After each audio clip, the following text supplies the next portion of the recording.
একটু ধৈর্য ধরতে বলুন, কারণ পে স্কেলটা এই 10-12 বছর পরে করা, অনেক রকম ক্যালকুলেশন আছে। আমরা একটা কমিটি দিয়েছি, তারা সবাই অবিরত কাজ করছে।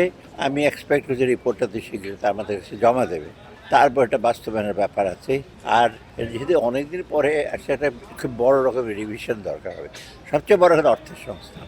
তো আমরা দেখছি হতাশার জন্য মনে করেন ইমপ্লিমেন্টেশন ইনশাল্লাহ না। আমরা অত্যন্ত চমৎকার, আমরা অত্যন্ত স্যাটিসফাইড। ক্যাবিনেট সেক্রেটারি জানেন এই মিনিস্টারের মিলে কিন্তু একনেকে বেশ কথাবার্তা হয়েছে। একটা বড় প্রজেক্ট ছিল, আমরা জিজ্ঞেস করেছি যে কী হবে, লাভ কী হবে। আমরা দেখলাম যথার্থভাবে এটা ইচ্ছে হচ্ছে, এবং বিশেষ করে কোয়ালিটি, যে স্টেডিয়ামের কোয়ালিটির গ্যালারি, মাঠটা হয়তো তাড়াতাড়ি ঠিক হবে ঘাস টাস লাগালে, আরও ভালো লাগবে। এটা ডেফিনেটলি ভালো উদ্যোগ। আর আরেকটা জিনিস আমি বলি, যেমন আমরাও আমি আমি কয়েকদিনের পরে 3টা ডিস্ট্রিক্টে যাব, এই চাঁদপুর, লক্ষ্মীপুর, ফেনী।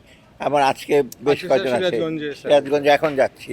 অতএব আমাদের দিক থেকে আমরা বলছি যে গণভোটটা আসলে দেওয়া, সবাইকে দিতে হবে ভোটে।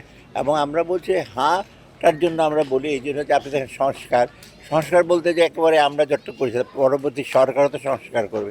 কোনো সময় কিন্তু বাংলাদেশের লোকের ভালোর জন্য কোনো ভালো করে সংস্কার, সবই হলো পার্টি বেস। যে পার্টি আসবে তার ম্যানিফেস্টো। আমরা ওখানে বলেছি যে যেই আসুক তার ডিসাইড করবে, কিন্তু আপনি একটু সাপোর্ট দেবেন এবং আপনাদের অংশগ্রহণ এই প্রকল্পগুলো এগুলো নেবে। অতএব এইটার জিনিসটা পজিটিভ একটা দিক আছে। মানে হয় কি, পলিটিক্যাল গভর্নমেন্ট যারা একটু শক্তি পায়, সাহস পায়। এখন এর আগে যেটা হচ্ছে, আমি তো মোটামুটি তো সরকারে ছিলাম। আমি আবার মোহিত শাহ বলছি, আমি ভোলার জন্য ডিস্ট্রিক্ট বাজেট দিতেন ঢাকায় বসে। ভোলার লোক কী চায় আপনি জানেন?